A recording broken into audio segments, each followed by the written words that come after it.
Hey guys, what's up?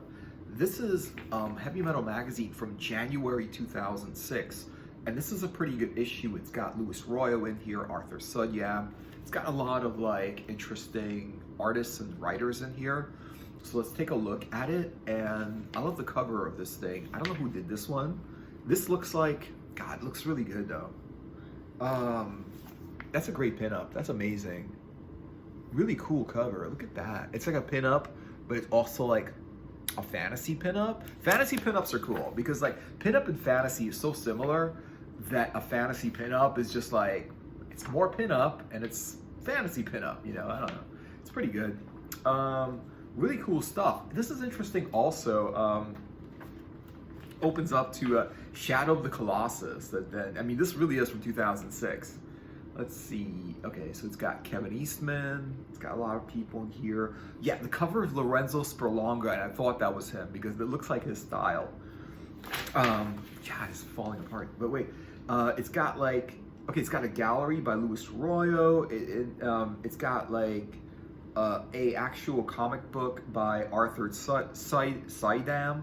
If you guys know him, he's pretty popular. I've seen him around different places. Chris Scalf. He's got a lot of different interesting writers and stuff and artists in here. So I'll show you. Oh, Arthur Sudyam. Yeah. So this is what he does. He did something. Arthur Sudyam, The Art of a Barbarian.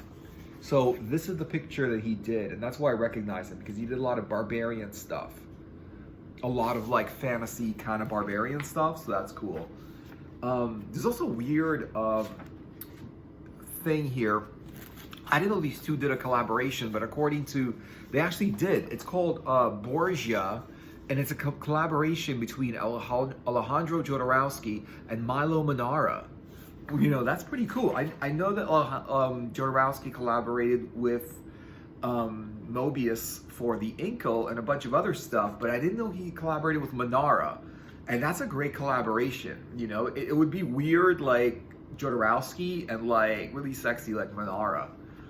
That'd be cool. I actually heard of the story. I remember it being in a comic book store years ago, but I didn't really know who Jodorowsky was, or I know who Manara was, but I didn't know who Jodorowsky was.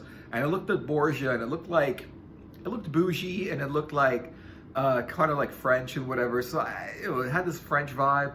So I didn't know if I was going to be into it, so I didn't end up getting it. There's other stuff that was better, but now that I heard Jodorowsky did it, I'm interested because he does really amazing stuff. And I like this. Oh, dude, check this out. I didn't know they did this, but this is an advertisement for Robert Crumb's magazine.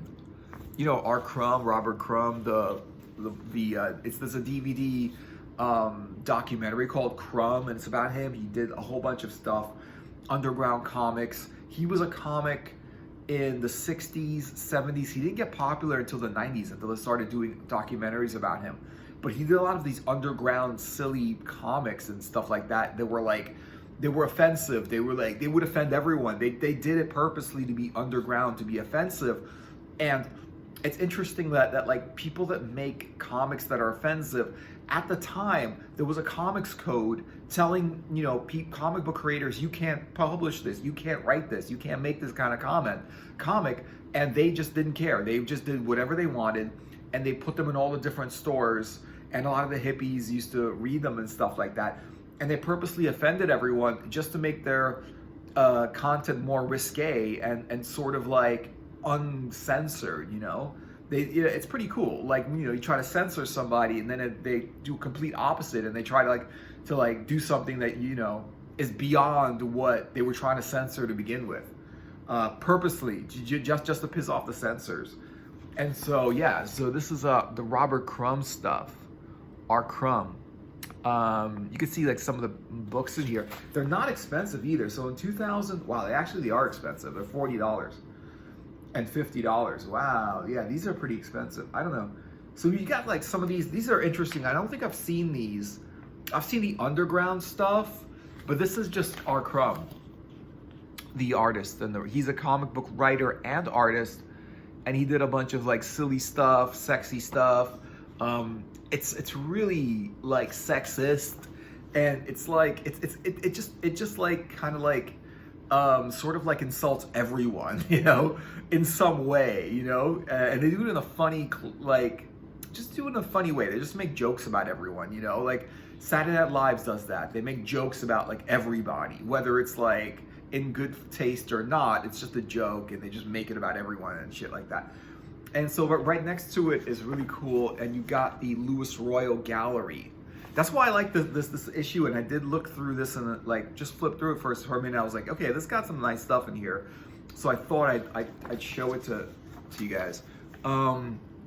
As you can see, like this is the Louis Royal, and this is what's interesting is this is the Subversive Beauty, and I've got that art book. In fact, he did like 4 or 5 of these art books like in a row, and one of them was called Subversive Beauty, and the other ones were like different names. And this is the cover of Subversive Beauty. It's this one here. But they're really cool, and you can actually get all of them at the same time. But they all have this really cool pinup fantasy stuff. It's like sexy fantasy pinup, basically, with a lot of these weird kind of artistic things in it, and they really show you a whole gallery in here in this comic book. See, that's what I like about like Heavy Metal magazine is the gallery, and you know they really do promote people like Louis Royal, like a bunch of artists that did the cover or did some content for it or did some artwork for it. It's in the magazine. A lot of people do buy this magazine and read it. I really like this. I like Louis Royal's, like, see the girl? She's got like 4 swords. Like, how many swords do you need? Are you gonna drop a sword? You know, that's the thing, you know, like you ever watch, you know, people drop their sword. I've got 4 of them. They drop 1, so what? I got 3 more. Like, who the hell?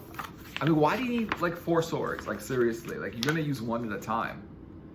But I like it. I mean, look at she's got like swords, but look at the sexy outfit, you know? And then the sword's cool. Look how it's shining. Like totally like reflective white light. Amazing, amazing art of Louis Royal. That one's called Medusa's Gaze. There's a bunch of them.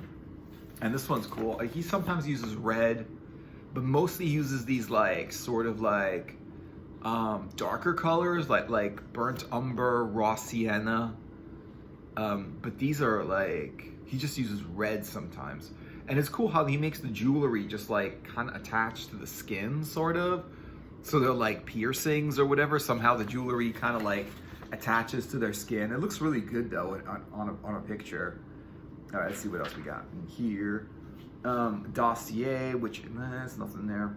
Oh, this is pretty cool. Mark Schultz's drawings. Not a lot of drawings, but I like this one with the snakes and the girl. That's pretty cool. Yeah, man.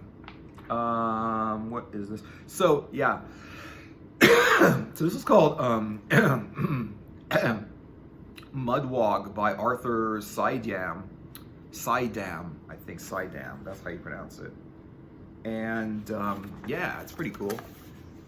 It's a weird, I don't know what that, it looks like a Gulliver's Travel. Like, she's really big and everyone else is really small. I don't know what it's supposed to be. But once you look at it, once you look through it, and I just like the art of it. Yeah, it's kind of weird, right? I mean, look at that, a Humpty Dumpty. Like a big egg sitting on a wall. I don't know what it's supposed to be. I really don't know what it's supposed to be. But just anything that has to do, that has a Humpty Dumpty egg sitting on a wall, it's gotta be, it can't be that, I don't know, like who the hell draws that? But whatever. These are outrageous. These are just weird and outrageous. I just want to show you some of the good art in here, but this is just like outrageous, crazy art.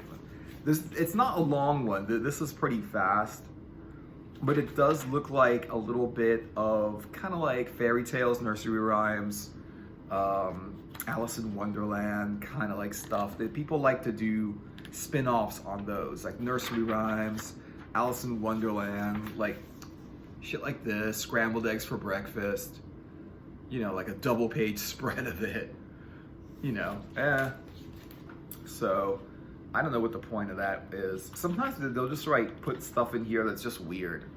It's just weird, and there's no point. There's like, and some of it, I don't know. I'm gonna flip through this one and not really like. I don't know even why they put this one in there. Sometimes they'll just put shit in here that isn't that good. Like, which is weird. Like, I guess the thing is, when you're like putting good stuff, this one's good. This is much better. Okay, I just flipped to a better page.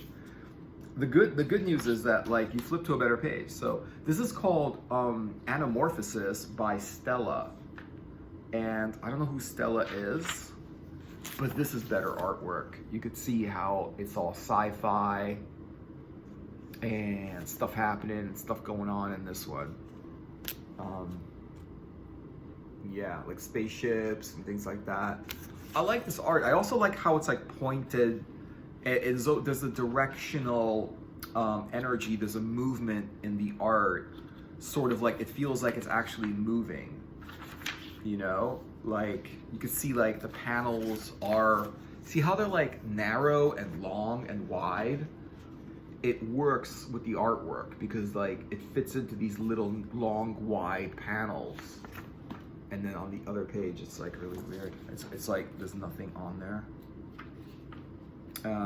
and there's some of it is just the artwork, and some of this is pretty cool. And it always when you always have like interesting stuff. There's a lot of nudity, so I can't show that, unfortunately. It's YouTube, so let me see. Yeah, these long, wide panels with spaceships and sci-fi. That's pretty cool. That's pretty cool. Let's see what else we got besides this. Oh, this is nice. A whole page of like spaceship battles, sci-fi and stuff like that. Yeah, let's see what else there is. I don't know, more of that. More like sci-fi stuff. Spaceship battles and whatever. Okay, just flip through it. This is pretty long too. I hope it's good. Like I don't think I've read this since 2006. Cool stuff. They even have a whole page about Druna, Serpieri's Druna. So this is basically like, if you guys like Druna, have heard of Druna, it's probably the sexiest art in a comic book ever by Serpieri. Like it really is the most sexiest. And this is just all of the books that you can get. So if you want to collect all of them, these are the ones that he made.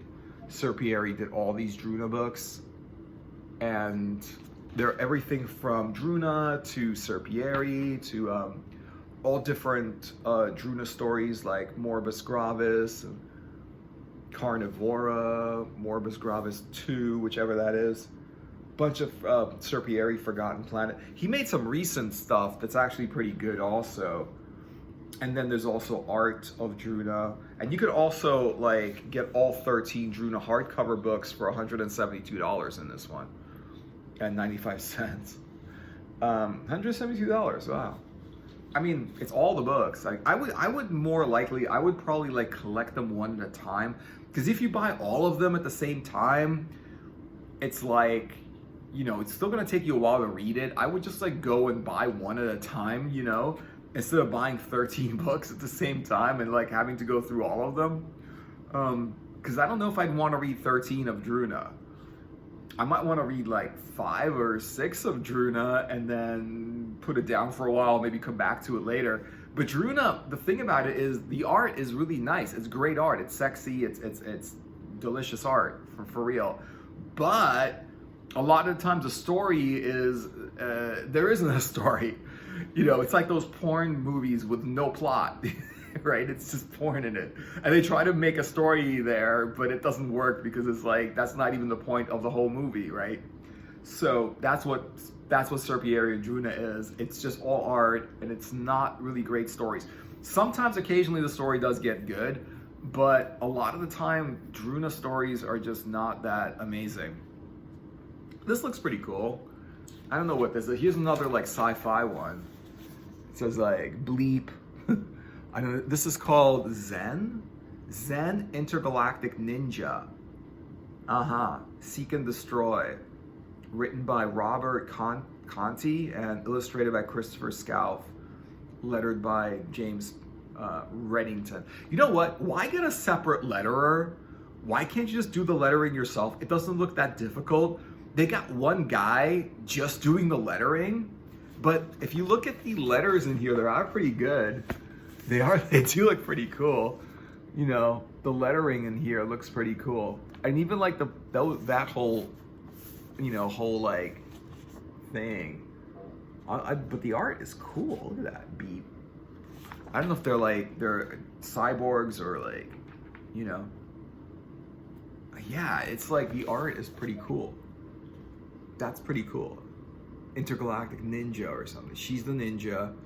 He's like a robot. That's another ninja. Looks like an alien ninja. And then there's like more of these guys in here. Wow. Zen. Intergalactic ninja. That's cool. That's really cool. And then you got like, I like the airbrushed look of these. See how they're all smoothed out and airbrushed looked? And it's not very, very like realistic. It's not hyper realism. It's very, very, you know, like just from the imagination without any reference in here. You could tell they just like drew it out of their head. They didn't even try to put a model up and try to draw it accurately. They were like, nah, it's gonna be a cool sci-fi one, so we don't need it for it to look realistic. But you can see how weird it looks. But at the same time, it's got that energy in it that it just, you know, it's got that energy in it. It's actually good. Look at that, jeez. It's a double page spread again. Lightning against that dude with his like, I don't know, some kind of a weapon. And that guy's like shooting lightning from his hands or some kind of staff or whatever. Or stick or whatever.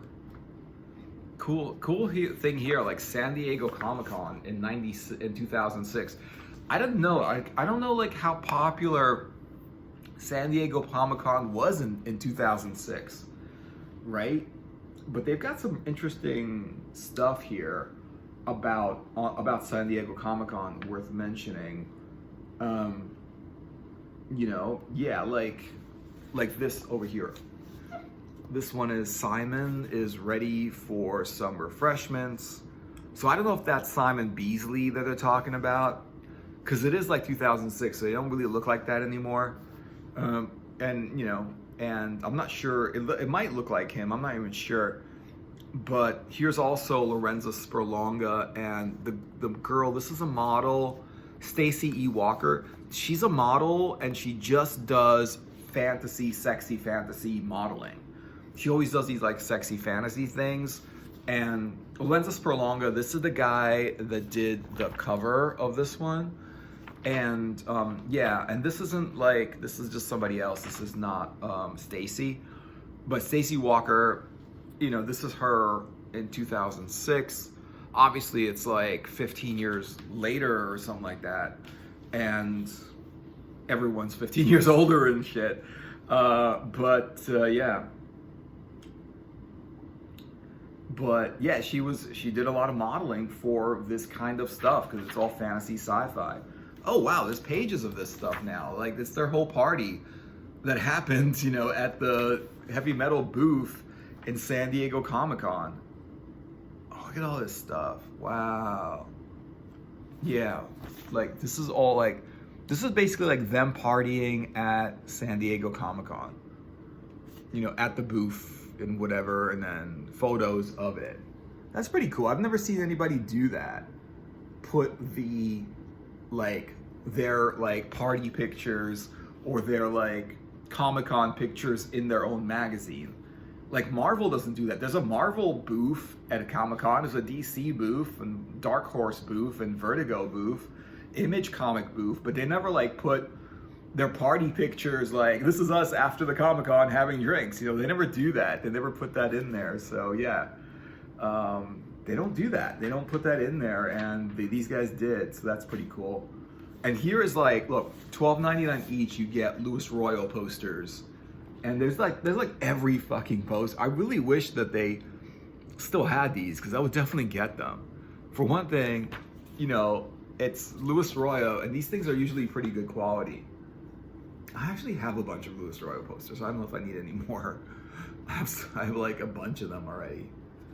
Cause he was just like, he would sell them by the pack. Like he would put a pack of like 6 posters together, and like 2 or 3 of them would be really, really cool and you'd want to put it on your wall. And the rest of them would be like, I don't know, right? Like maybe somebody would like them and somebody might not like them. But this one, you could just like get whichever one you wanted, which is pretty cool. And they're really, these are very, very, very artable. Like they're very, like you could put them on your wall, definitely. So let me just like skip through this stuff that's not that great. This is interesting. Wait, let me see, let me make sure there's nothing here, because I'm flipping through something and there's a bunch of pages all stuck together. This is kind of weird. I don't know. Some black and white caveman stuff. But let me see. Wait, Rust. I am this legion's commander. Blah blah blah blah blah. Whatever. Rust. This is what I was looking at that I thought was cool. Lorna, a graphic novel by Espiri. Espiri's Lorna is really, really, really, really worth getting and I've never read it, but it's cool, and I'll show you why I like it. I've looked at the art, and I just like the art looks amazing, and I've been seeing this comic book in the comic book stores since the like early 2000s, and I've never gotten it. And I don't know if it's this one, but like just the artwork is really cool. It's really, really cool artwork, and not even so much on this page, but like yeah, it's like really, really cool artwork. It's also very, very like risque, and like it's, you know, it's kind of, yeah, not exactly the Lorna that I saw in the comic book store, but that's all right. Yeah. And then we got like some sci-fi stuff happening, and yeah, jeez. Wow. Yeah, it's weird. It's like weird, kind of cool art comic books with like some sci-fi and some spaceships and whatever. I gotta read it. I haven't read it yet, or like I haven't. Maybe I did read it. I don't even remember. 2006. Yeah, that's pretty cool. And that spaceship. Nice. Let's see. Wait, let me see. Let me like take a look at this. And yeah. Yeah, more pretty cool art. Oh, this is cool. More pinup stuff, which I can't show the pinup stuff. Let me see if I can show like the last page here. A lot of cool pinup stuff, and then they have some interesting things here where it's sort of calendars. These calendars are totally cool, like sci-fi like these art calendars. I totally recommend getting them. What's cool about these calendars? All of the great artists are doing. Royo's doing it. Art of Heavy Metal. Arthur Sudyam's Barbarians. Zalesnik is doing some. He's got great art. He's got really nice art. He's still making art now. Yeah, like those calendars are cool because instead of putting like a print on your wall, you put a calendar on your wall, and every month it's a different picture, and it's got a function. It's a calendar, you know. And this is the back. That's pretty cool. It's a little Red Riding Hood with a wolf next, and a bunch of wolves here too, which is pretty cool. I always like adaptations of things that were never meant to look like this. You know, so cover, back cover, Little Red Riding Hood. Little Riding Hood with, I don't know. She's also like red, sort of, and she's red, and yeah. I don't know what that was supposed to be. So yeah, man, this is, yeah, Heavy Metal, January 2006, from years back. Let me know what you guys think in the comments. Thanks for watching. I hope you enjoyed the video. like and subscribe, and I'll see you guys in another video later.